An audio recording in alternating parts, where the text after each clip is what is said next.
So, what the was that?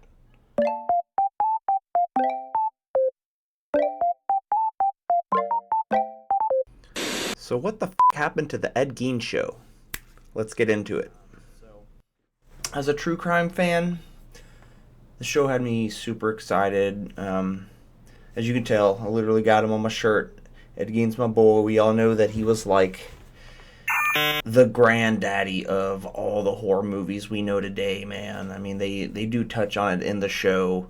You know, you got Silence of the Lambs, Psycho. He was, Leatherface. And so I did like how the show actually did kind of touch on that stuff there, but oh my god, man. The inaccuracies in there, like, I don't like to be the actually dude, but oh yeah, that was me to my wife the entire time. Actually, he never killed this person or that person. He never did that.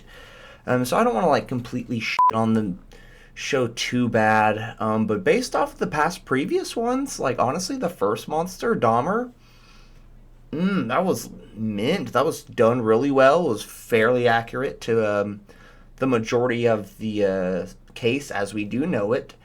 And it also had a good tone. The whole tone of Dahmer was just uncomfortable the entire time. Like, it does kind of make you, like, pity him a bit, but, like, even then, like, what a monster. But that's what the show's based on. And I'll say, what was the season 2 with the Menendez brothers? Don't really care too much about their case. That show did, normalize their I still think they're lies. I honestly do, because they pulled that whole "we got touched" as like a last Hail Mary in their thing. Although I do think them opening with the murder was like super intense. They definitely don't shy away from that. So after seeing all the work they did with Dahmer, the stuff they did with Menendez brothers, even though I didn't agree with a lot of it, it was still done really well. I was expecting something in that vein that was just dark, and so I waited with bated breath, man. And then when it came out, we watched it over the weekend, and the first episode starts strong, man. It really does. Kind of sets up the tone. And then it just kind of starts deviating from there. It did a lot of random crap I was not expecting. Some of it I want to say was like, well, a lot of it I want to say is completely bullshit. A lot of stuff was just completely made up. I will say, when they got it right, they did it very well. It was very unsettling, very uncomfortable, really disturbing. I don't want to completely shit on everything they did. There was some good stuff. One of the pros is definitely the performances. Charlie Hunnam as Ed Gein, with a little soft spoken there. Like, hey, we want to come over and see all these severed heads I have in my basement? That'd be great.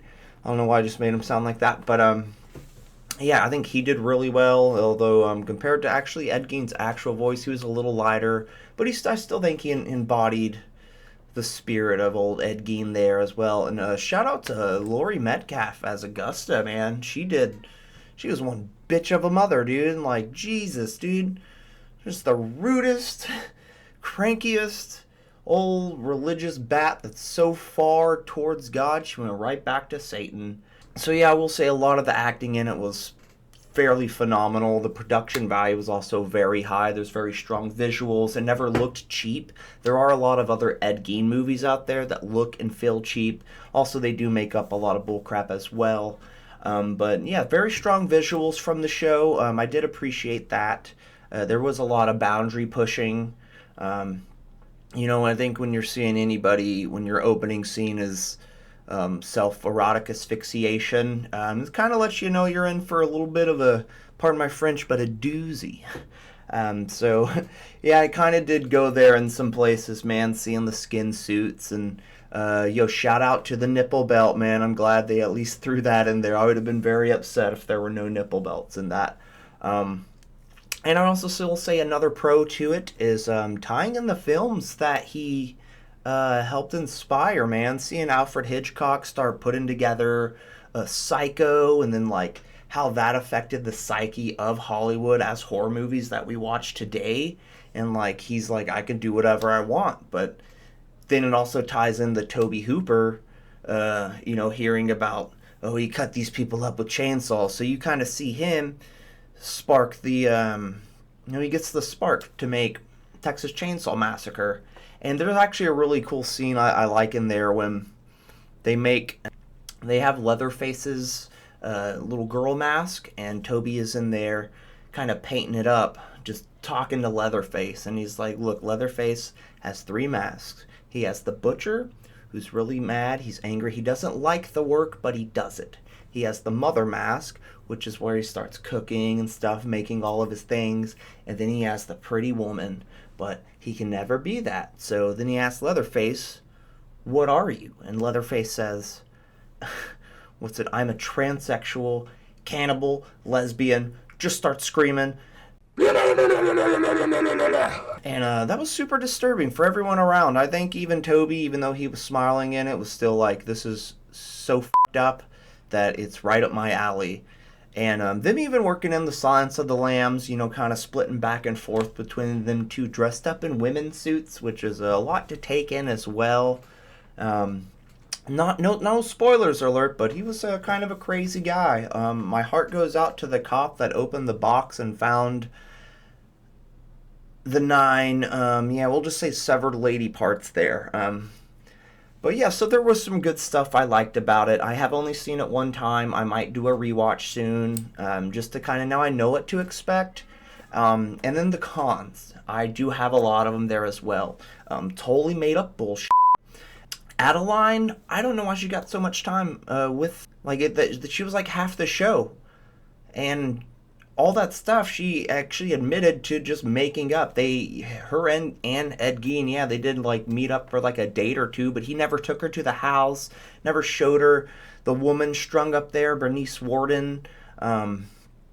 So that was like, I'm not sure why she was such a big part of the show as well. And speaking of Bernice Worden, he never dated her. Why did it show them having a sexual relationship when he was too odd to even go out there to do that stuff? So that kind of threw me off, where you're making me question my knowledge about my serial killers that I know, which I've been on a serial killer kick since high school, so I'm very well versed in that kind of stuff there as well. And I will say, the last episode is complete bullshit too. As much as I freaked out seeing the Quantico serial killer analysis people from quote-unquote Mindhunter show up, because seriously, bring back Mindhunter. That show's great. Give us the final seasons and wrap it up nice and tight. But it was also nice seeing the serial killer guy who played Jeff Brudos? Brudos, yeah. So Brudos, he reprised his role as Brudos again, which was real neat. But them going to talk to Ed Gein about finding Ted Bundy, that never happened either. So it's it looks great. Yeah, it got me excited. But if you go down when you're just lying to me about another thing, he never murdered those people with the chainsaw and ran around the face. The only way I can kind of justify those is it's a myth that the directors assumed he did. So that's my way of rationalizing it to make it not be completely me just pissed off at the thing.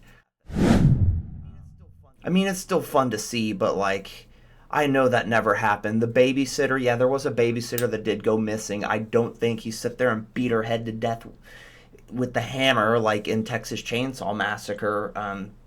So that kind of just completely, it's cool. Like I said, as someone who loves horror movies and stuff, it's cool to see, but just really knowing that it never happened, why are we wasting time on this? He did so much messed up stuff anyway. You can just show him getting more into building stuff out of skin, him trying to struggle taking bodies out of the graveyard there. And another con I will say is a lot of tone shifts.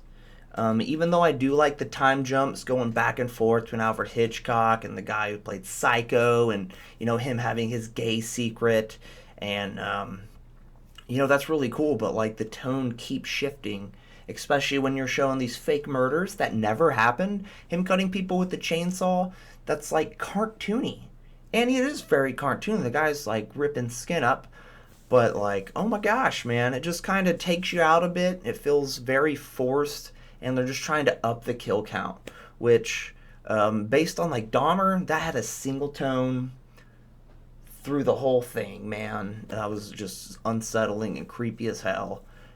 So yeah, a lot of the fabrications there, a lot of the tone shifts, and these shows, as much as I do love serial killers and things, they try to make you sympathize with these people. And we gotta remember, they are monsters. There are pieces of shit out there that do these terrible things to people. And you have assholes like me that glorify them, but I still know they're monsters. I'm not saying they're great people. They fascinate me to an extent where it's like I feel closer to death and less afraid of it, knowing about the types of death that happens out there. It keeps you, what's that he always used to say, podcasts make me paranoid. Yeah, speaking of podcasts, shout out Memento Morons. Go check us out on Spotify and everywhere else. But yeah, so that was kind of my just general thoughts on the show. Like I said, I'm going to give it a rewatch. I really liked the Dahmer one. I've only seen the Menendez brothers through once. And, I was kind of a little let down from this, man. But hopefully through a rewatch and just kind of understanding, maybe it all just was made up.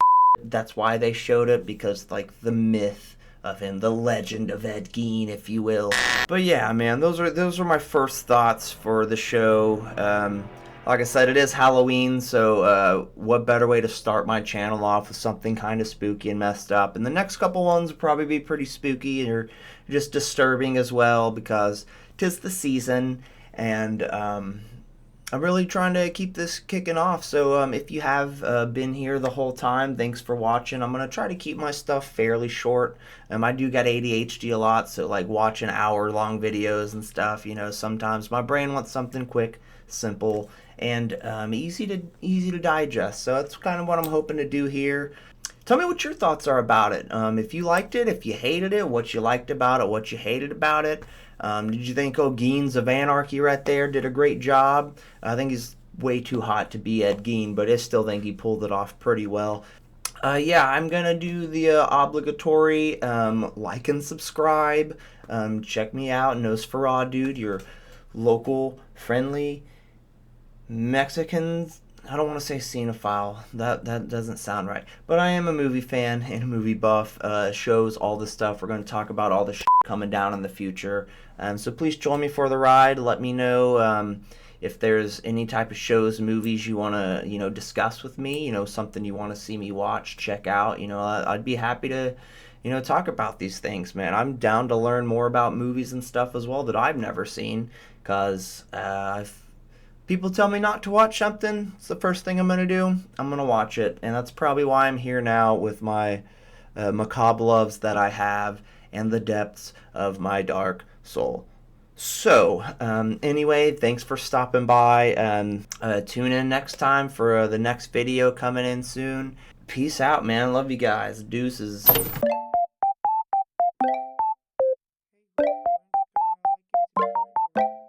Great. Why don't you come like and subscribe over here? That'd be really nice, buddy.